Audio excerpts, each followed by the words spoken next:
All righty, BC Calc students, I have a lesson here for you on the fundamental theorem of calculus. And at its absolute simplest, the fundamental theorem of calculus basically says if you have a function and you integrate it, then when you take the derivative of that, you end up back where you started. That's the simplest way I can put it.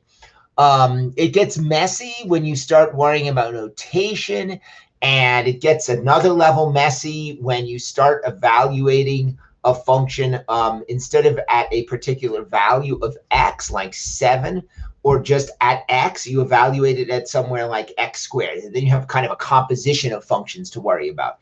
So let's start off with the simplest cases today. I'll start off with a polynomial function with you. That hopefully will make sense, and we'll just walk through the types of questions you can expect to see. So today we're going to consider how to calculate areas under a curve using the definite interval. We're going to treat the fundamental theorem of calculus informally today and basically say this: if you integrate a function and then you take the derivative of that, you end up back where you started, okay? So let's try this out. Let's take this function. F of x is equal to 3x squared plus 2x plus 1. So this is key, you guys. This is what you should know, okay? If you understand what this is saying, this is basically what the fundamental theorem of calculus is saying. This capital F is a function, not the function, because there's an infinite number of functions that have that as a derivative. They all differ by a constant, okay? So whatever function you choose that has that as a derivative, when you take its derivative, you end up with that, okay? That's the idea of what it's saying. So let's do this. Capital F of x for this would be 3x to the third, and then I divide by 3, the new exponent. And same thing here, 2x to the second divided by the new exponent, and then plus 1x plus a constant. Okay, and a lot of you are looking at me going, dude, come on, simplify it. X cubed plus x squared plus x plus c. Okay, and so let's just be, so there's what the question asked for, and let's just check our work. Does this indeed work? What is the derivative of that? Is it equal to f of x? Well, this would be 3x squared plus 2x plus 1 plus 0, and sure enough, that equals f of x. The derivative of a constant is 0. Awesome. So suppose we know that f of 2 is 0. In other words, this is called the anchor. Okay, and the anchor is the point 2, 0, right? When x is 2, y has to be 0. And so here's our function. So 0 has to equal f of 2, but capital F of 2 is just this with 2 substituted in, 2 cubed plus 2 squared plus 2 plus c. So we end up with 0 is equal to 8 plus 4 plus 2 plus c. And we end up with, what is this, 14 plus c, or c is negative 14. Okay, and a lot of you are stopping there on your homework and such.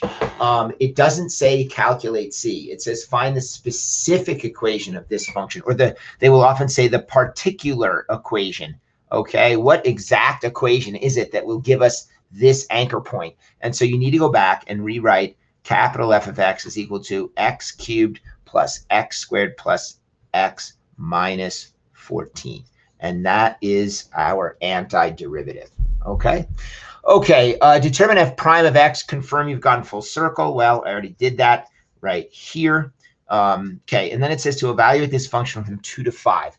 And so the second part of the fundamental theorem of calculus, you guys are already familiar with. What it says is to take this here, and notice, you guys, I switched the dummy variable here to a t, and expect that on the test, expect that in my notes, expect that. There's actually good reasons for changing the dummy variable in some of these problems. On this one, there's no reason to do it. You could just as well say f of x dx, but we're not going to. We're going to leave it as f of t dt. So we're going to evaluate this capital F of x. This basically means we do f of x or f of t, and we evaluate it at t equals 2 and t equals 5. And what that means is we're going to do f of 5 minus f of 2. That's the second part of the fundamental theorem of calculus. Well, what does that equal? Well, we already did that up here. You're simply going to plug in f of 5. So that would be 5 cubed plus 5 squared plus 5 minus 14, and then minus what you get when you plug a 2 in here. 2 cubed plus 2 squared plus 2 minus 14. And you guys, it just occurred to me, we know that capital F of 2 has to equal 0. Okay, so I'm kind of repeating myself here. We know that that is going to end up equaling 0 because they told us that F of 2 is 0. Okay, so basically we end up with this 125 plus 25 plus 5 minus 14 minus 0. If you add that all up, you'll get a 0. And so let's just work this out. What do we get? 125 plus 30 minus 14, and we end up with 141 being the area under the curve. Okay, so basically, if I integrate this from 2 to 5, the area under the curve would be positive 141. Okay, all right, let's just try this again. Same basic process. Can we think of a function whose derivative would equal this? Okay, this is the fundamental theorem of calculus. Informally, that's basically what it says. So we need to figure this thing out. Well, this is a little tricky. Suppose we say that f of x is equal to minus the cosine of 2x. Okay, this one's a little tricky. All right, suppose we try that. When we take the derivative of that, actually, let me not call it capital F of x. I'm giving notes. I want to be clear in my notes. Suppose we take a guess. Okay, let's call that g of x, right? Suppose we say, well, g of x is this. What is g prime of x? Well, the derivative of the cosine is minus the sine, so we'd end up with positive sine of 2x, but then because of the chain rule, we would have to multiply this by 2. And the problem is that that's not f of x. That is twice f of x. So my guess was twice as big as what it should have been. Okay, and so let's take another guess. If what I guessed before ended up with a derivative twice as big as what I needed, that's just a constant. So what I'm going to do is I'm going to adjust it to be half of what I had before. Okay, so there I have it. Okay, and you guys, I don't know why I didn't do this. I don't know why I don't have this step before this step. I really should. If I made a mistake there, let me take the derivative of this. Okay, f prime of x would be, well, the derivative of the cosine is minus the sine, so you do negative times negative 1/2 times the sine of 2x, and then this is the baby. The chain rule says you have to multiply that by the derivative of the baby. So we end up with a double negative becomes positive 1/2 of 2. We end up with the sine of 2x, which is indeed what we wanted to have. Okay, so there we have it. This is indeed a correct antiderivative. Whoops, I forgot something really important here. I need that constant in there. Okay, very important. That's a very common error. I made the error. You watched me do it. I forgot to include the constant plus c. As a matter of fact, I should have included the constant in here as well, plus c there also. Okay. Okay. All right. And so now suppose f of pi is 0, right? The particular equation of this. Well, f of pi equals 0 means that there's a point, the anchor point. We call it an anchor point on the function is pi comma 0. When x is pi, y is 0. So we need to make sure that this function goes through that anchor point. Okay. So we need f of pi to equal 0. But by definition, f of pi means to plug a pi in here. That must equal 1/2 cosine of 2 pi plus c. I said pioneer. You need to have a pi in here. Somehow you can make a joke out of that. Okay, you need to have a pi in here, pioneer. There's got to be a way to make a good joke out of that. Okay, and so here we are. We have 0 is equal to, all right, what's the cosine of 2 pi? You're on the unit circle and you go around to here. 2 pi is there. The cosine is the x-coordinate. That's positive 1. So this would be negative 1/2 times 1 plus c. So c must equal 1/2. Many of you are stopping there. You are not done. It asks for the function, the specific, particular. Oh, look at that up here. Yeah, this is how they do it. They say specific or particular, and there it is. They do it both ways. So we end up with f of x is equal to negative 1/2 times the cosine of 2x plus c. And you guys, just using what you already know about composition of functions and substitution or whatever, f of t would be -1/2 times the cosine of 2t plus c. To clarify, it might be better to do this. This is what they asked for, okay? But you need to be comfortable with changing the dummy variable to something else, okay?